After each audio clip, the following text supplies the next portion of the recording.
SB 1 addresses the civic illiteracy of young Americans that universities have been unwilling to acknowledge, much less to remedy.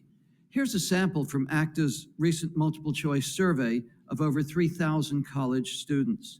Only 40% correctly answered that U.S. Senate terms last for 6 years and House of Representatives terms for 2 years.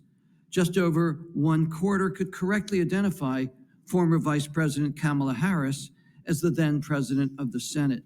And terrifyingly, 57% of these young people, when asked if they would stay and fight if Russia invaded the United States, answered that they would prefer to flee the country. So Senate Bill calls for a course that covers the basics of the American story. This requirement will put Ohio in the vanguard of states whose legislatures have recognized their solemn responsibility to remedy civic illiteracy. The bill also addresses the erosion of intellectual diversity on campus.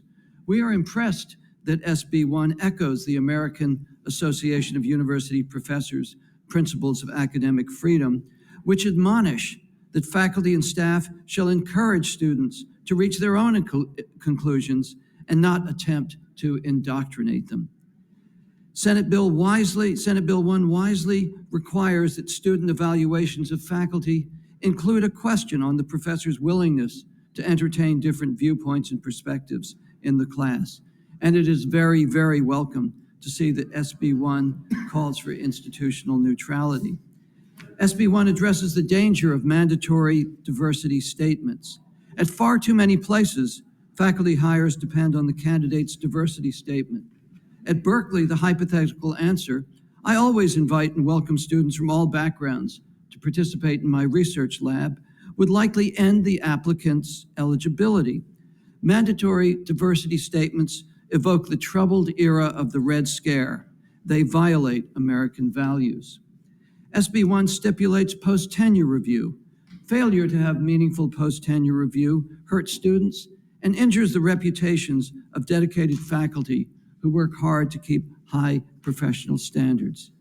SB 1 will serve the interests of Ohio.